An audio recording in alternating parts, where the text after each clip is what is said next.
Kia ora. I'm Charlotte Blackwell and I work in the Hamilton campus. So we actually have two campuses for the University of Waikato, Hamilton and Tauranga. So you've got the Waikato region and Bay of Plenty. Hamilton is our main campus, so I'll focus a little bit on that. We have around 13,000 students on the Hamilton campus. Not too small, not too big is what I like to say. And I think that's a strength for us. So we can really treat the people as real people, not just a number. You know, our motto is Ko te tangata, which means for the people, and we are for the people. It's kind of got like that community family vibe when you're on campus, which is nice. The Hamilton city itself, fastest growing city in New Zealand, fourth largest, and we are growing fast. And it's got the beautiful Waikato River that runs through the city, and I think that is where everyone's kind of drawn to the water. There's beautiful walkways, and along the southern end of the rivers, the Hamilton Gardens. So world-class, award-winning. Have you guys been? Yeah. I love that river. I live so close to the river and the gardens, and I go all the time with the kids. It's the best. It's lots of sports on the river, right? Yeah, we have all of our rowing and kayaking on the river, and then alongside there's like cycling paths as well. So Hamilton is kind of like a bit of a hub for a lot of the Olympic sports. So like some of the Olympic rowing teams based there, the Olympic cycling teams. Lots of green spaces and parks and just enough events to keep you occupied, but nothing too much that you're going to get distracted. So Hamilton is what I would term a campusy campus. Everything you kind of need on the campus. You've got your pharmacy, your doctors, your mental health nurses, secondhand store, sushi, Korean, Indian. So like all of everything you would kind of need on campus. There's lots of shops just outside of campus too. And we're still only a 10-minute bus ride to the city centre, but it's a campusy campus. Whereas Tauranga, city centre, and so you kind of have the same access to services, but you just access them differently. So instead of going to the on-campus doctor, you go to a local doctor, one that we have a relationship with. And everything's kind of a little bit more sporadic. We also have our marine research centre over there. A growing number of programs offered specifically for Tauranga. So really trying to grow our presence in Tauranga. Let's talk about the programs. Do you have some new programs? So the first one that pops to my mind is our well-established program called the Master of Management. But we have a new specialisation within that. So marketing. And that's actually only offered at our Tauranga campus. Why don't the students choose which campus they can choose? I think students don't necessarily know what they want when they first choose a campus, and if they're given an option of a smaller versus a larger, they automatically have kind of already been pre-told that a larger campus will be better, and it's not always the case.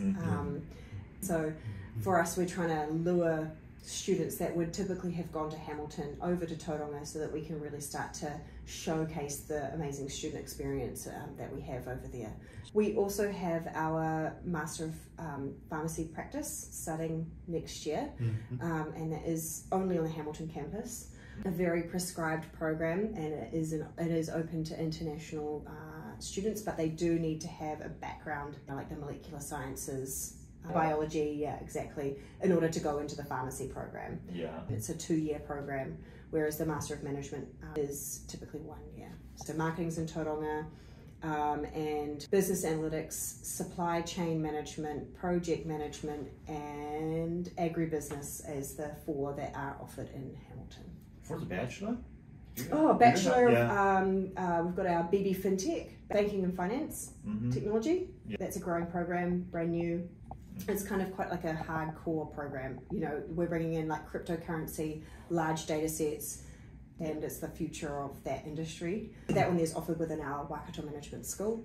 What do you think for the most popular program for the international students? Pretty certain it's the Master of Business and Management, the MBM. But that's a well-established program for us. So we've had that one. I mean, I did that program in 2012. Wow. So I was the only domestic student in the class. It was all international students, which was amazing for me. That's a tricky question. What do you think for that? Why the local students don't go to the master program? They just finish the bachelor program, just join the work? I think for that particular program, it kind of hits a pretty sweet spot for international. If you're a domestic student, typically you'll have a little bit of work experience, and you can go into the MBA, but the MBA is only part-time. International student can't get a visa. They could easily get into the program. They've got the credentials, they've got the work experience, usually more work experience than Kiwis. They can't enroll into a part-time program and get a visa. The domestic students don't go into that particular program because they have that other pathway. But across all of our other programs, there's domestic students. Lots of students were just join the work for a few years, and they just need to change their career. So they maybe choose a postgraduate diploma. Good little pathway into a career change. And I think also New Zealand, there's 5 million people. There's not a lot of people. Okay, there's really not a lot of people. So when you start comparing domestic to international, it's such a small pool versus a massive, massive pool of people.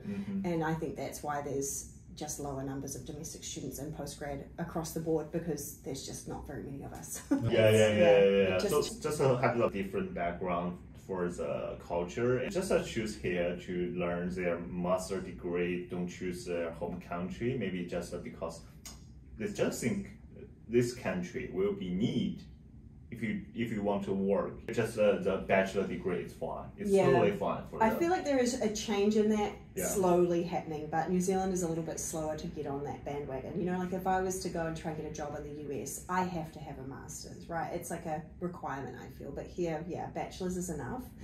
In New Zealand, because we are so small and limited with our number of people, it's who you know, not what you know necessarily here. So this is why it's a big piece for us when we've got our international students and we get them on the campus. And a lot of our students now are only staying for a year and a half with the campus, rather than say 3 or 4 years. They've got a really short window to build that network. They've got to make those relationships happen from the beginning, because they have to have people they know. They have to be able to lean on the people that they've met and the relationships that they've built and the industry that they're wanting to get into or that they're already in order to be successful here. It's really important. It's who you know, not necessarily what you know.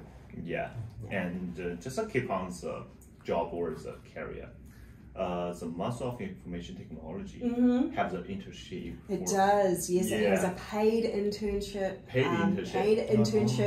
And it's 10 weeks long, and they get placed into local businesses.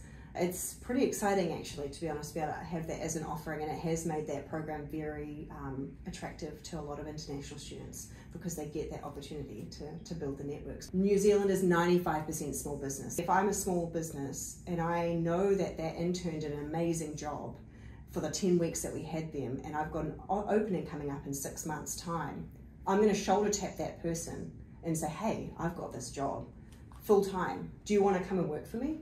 And they're going to do that because it saves them costs in terms of having to list and interview and go through that whole process.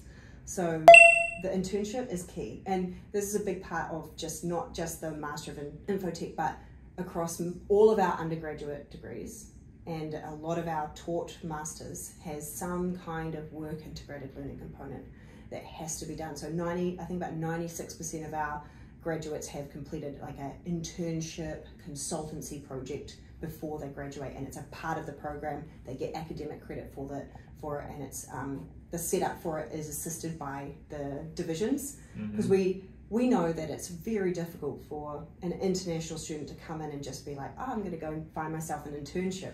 They don't know the lay of the land. They've not worked here. They've not built up networks like, say, domestic students have. So we do have great teams within each of the divisions that are specialists in their industry and finding opportunities for students to do, say, an internship. Like, for example, in our Bachelor of Engineering, they do 800 hours of paid work over 2 summers.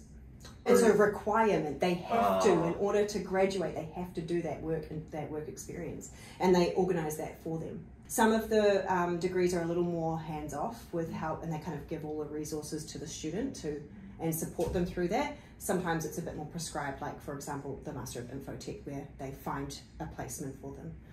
And say with the Bachelor of Engineering Honours, where they find that placement. They have that relationship set up with industry already. For the other degrees or for the master, other programs, does the school or the university will help them to find the internship for them? for the international students? They definitely support. There's a specific platform that our university uses where industry can post internship opportunities and just like understanding and tools. So they take a specific course about how to operate within New Zealand business, within the context here, and how to find internships. So that's all built into the program. Ultimately, most of the programs require the student to be quite proactive as well, because we want it to emulate finding a job. You're not just waiting for someone to hand you something on a silver plate. You have to be proactive. You have to, write your CV, do a cover letter, search, figure out what organizations are relevant or big in the industry that they're wanting to get into. So it's a two-way street. We support the student, but they do have to do some of it themselves. They just need to be a hunter, and they just have to find the target. Hamilton is not the biggest city in New Zealand. So what do you think, which industry in Hamilton will be helped? So Hamilton is the fastest growing city for a reason. And there's one example that is pushing this growth is you've kind of got the two major ports in New Zealand. You've got Auckland Port and you've got Tauranga Port. Auckland's run out of space. They come to Hamilton now.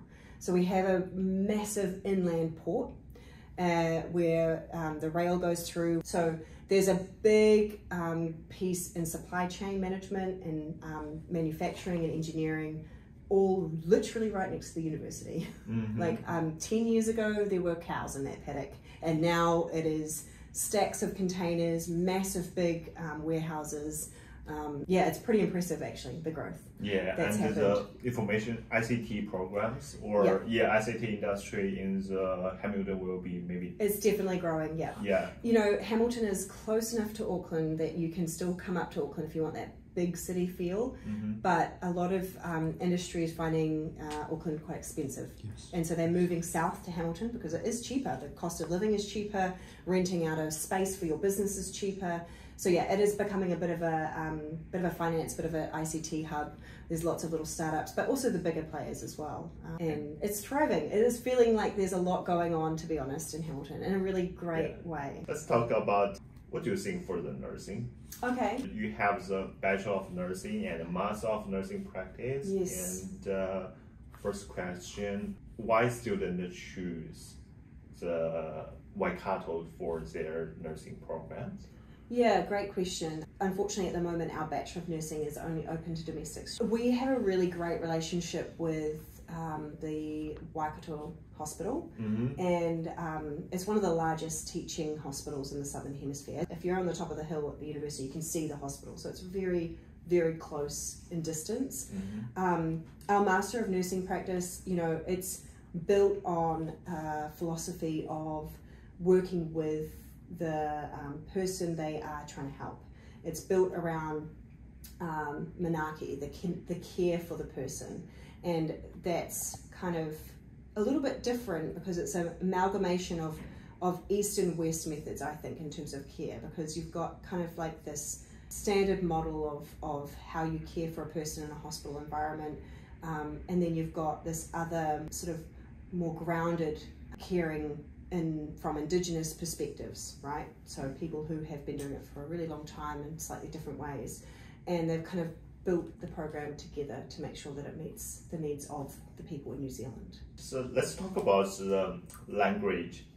If just international students come here, the first one they need to just overcome for the language. It's pretty key because everything's taught in English, so being able to understand, and it's a quick steep learning curve for international students because they're used to operating in their main language, and then they come and they have a second language and they have to fully switch. For our undergraduate, we sit at an IELTS 6.0 across overall with no band less than 5.5. This is a whole 0.5 lower than pretty much all of the Australian universities, so we are easier to get into, and I think it's because we know that the students are going to get the support that they need when they arrive. So that steep learning curve will happen. They'll quickly go from understanding, say, 50-60% of the lecture to 100% of the lecture. And it just makes it that much easier to kind of operate once you got that. We also do have great diploma and foundation programs which allow say for some of that academic English to come through, and it does allow the student to thrive rather than just survive in the programs. And Masters is 6.5 IELTS overall with no band less than 6, with the exception of, say, law and teaching, which are 7.0 across the board. They require a higher level. What's the difference between the master and the bachelor degree, like for the teaching? If you join the graduate diploma in teaching or the master of teaching and learning, you just need to learn 1 year. But if you choose a bachelor of teaching, you need to learn like 3 years. I've also thought this question, and a bachelor of teaching specifically is designed to meet the needs of a younger person, right? So they've finished high school and they cannot get into a postgraduate course, so they enter a bachelor's program. And New Zealand is pretty favourable with its bachelor's programs because we're across the board typically only 3 years, and it leads to, if it's a professional program, it leads to registration. Whereas in other places around the world, you've got 4-year degrees typically, and you've got that first year of general education, and then sometimes the 4 years doesn't even lead to registration, you have to do postgrad. Doing 3 years that's designed to allow the student as a young person coming into adulthood and whatnot to get the knowledge and the skills that they need in order to thrive and be a teacher if that's the pathway they want. Our grad dip diploma in teaching and our master of teaching and learning, now those are both leading to registration as a teacher. One has a research component added onto the end, that's the master of teaching and learning. Obviously post-study work rights differ between the two as well. So grad dip, you're going to only get 1 year. Masters, because it's a master's, you automatically get 3. So this is why the Master of Teaching and Learning is typically a lot more popular with our international students, and then the grad dip diploma is a lot more popular with our domestic students. But at this point, that's a conversion master's, right? So you can come in with a science background, a arts background or something, depending on what you're wanting to do, right? So say, for example, if you want to be a high school teacher, you need to have a certain background. And say you did a Bachelor of Science, you can go and be a science teacher.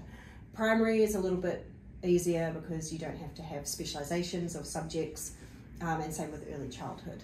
The difference is, I guess, that it's just those post-study work rights, but you don't have to have that teaching background to get into and do those registration, but it's designed for an adult, like a mature adult learner. It's because I just see very intensive. The Bachelor of the Teaching just have the ECE and the primary school.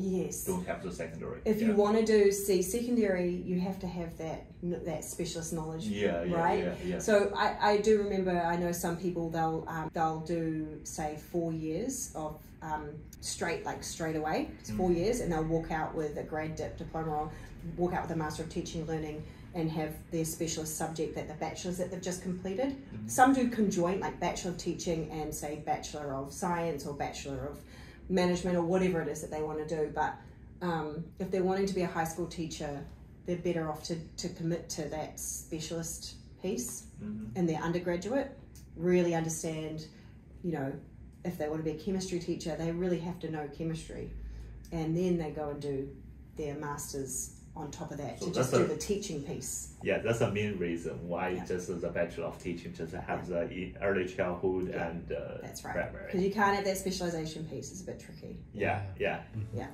That's all questions today. Okay.